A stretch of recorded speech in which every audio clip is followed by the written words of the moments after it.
Welcome to Orthodox World This Week, Orthodox News in Digital Space. I'm your host, Abel Matthews Alex. Let's see what happened in the Orthodox world last week. Russian Orthodox Church slams Pope Francis over Putin's altar boy remark.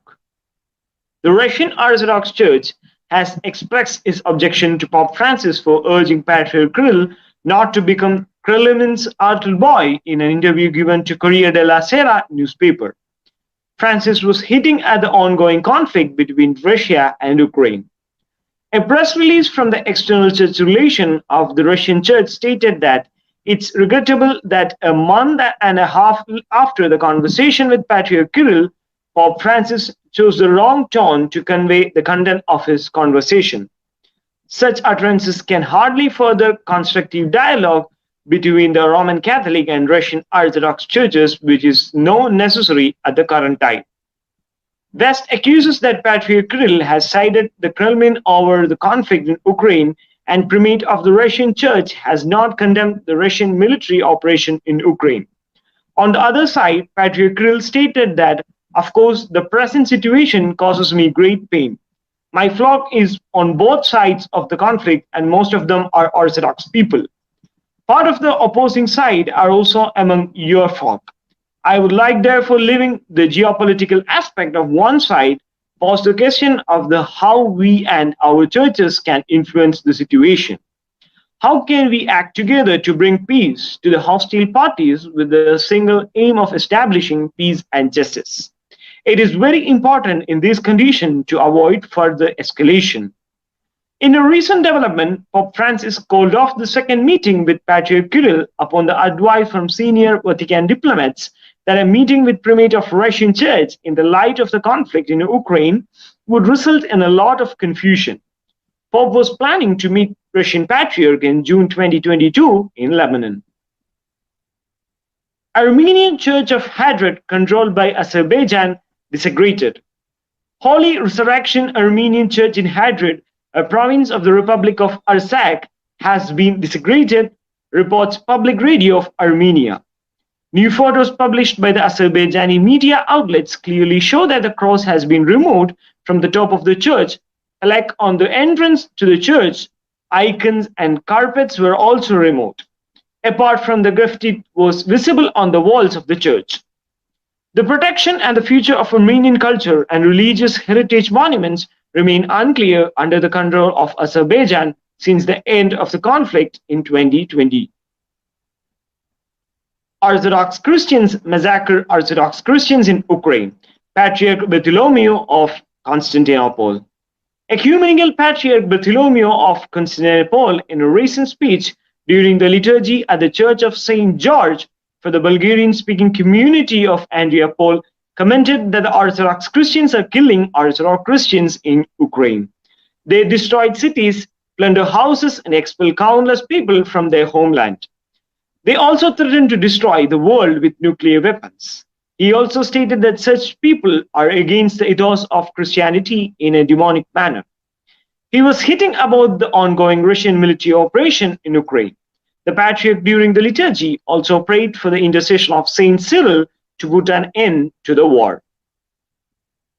Joe Biden lamented persecution. Muslims remain silent on Christian persecution. American president, in a recent statement, lamented that it's especially important because today around the world we are seeing so many Muslims being targeted with violence.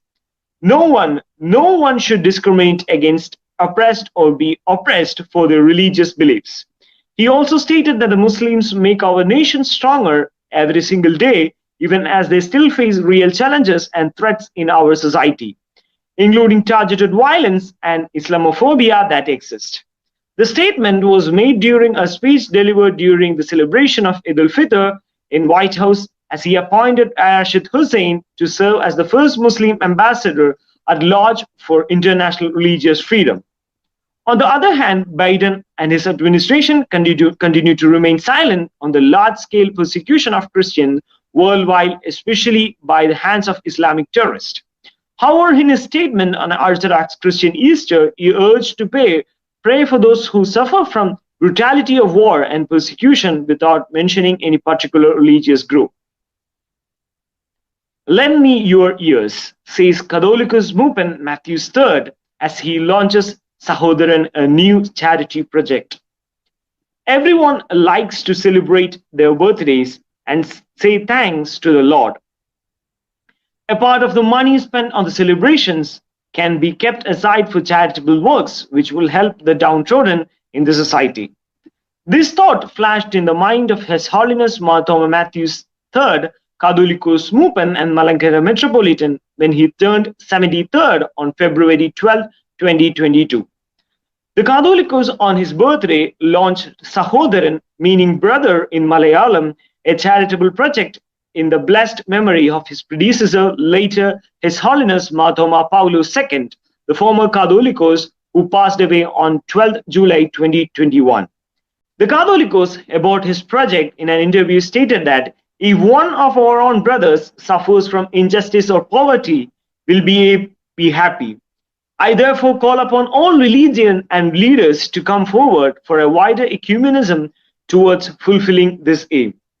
The Sahodaran charitable project aims to convey a message of universal brotherhood, and one day we will be able to realize a golden future where we all can live peacefully without any form of rivalry, suffering, or injustice, the Catholicos explained. His Holiness made it clear that he was not sure of the project coming to its fruition, but he was made a beginning inviting one and all to contribute to the project.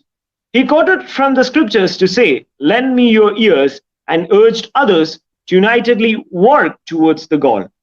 The project aims to endow and support 7 primary categories and help the financially distressed with the offer of monetary aid and assistance for the affordable housing, wedding grants, educational help, healthcare, support and protection for the physically and mentally challenged, care for the elderly and aged, and the financial aid for the poor farmers and workers, irrespective of caste, creed, or nation.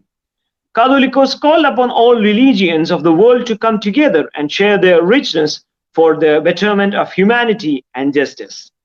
Catholicos wanted everyone to strive to tackle the problems of the world through sharing and following the gospel and the teaching of Jesus. Share what we have with others, give our ears to realize this, and work unitedly, he added. His Holiness is known for his philanthropic project in the southern India state of Kerala and formed Mar Pacomius Charitable Society in 1990s, and today runs over 18 charitable projects, all starting with the letter P, branded from the Priya pickles to Pratibha curry powders. The Supreme Head of the Indian Orthodox Church completed a maiden apostolic visit to the Sultanate of Oman for the Holy Week services of Mar Gregorius Orthodox Church, Muscat, where he also interacted with various ecumenical and spiritual organizations and launched the Golden Jubilee celebration. That's all for the week. Thank you for watching Orthodoxy Cognate page.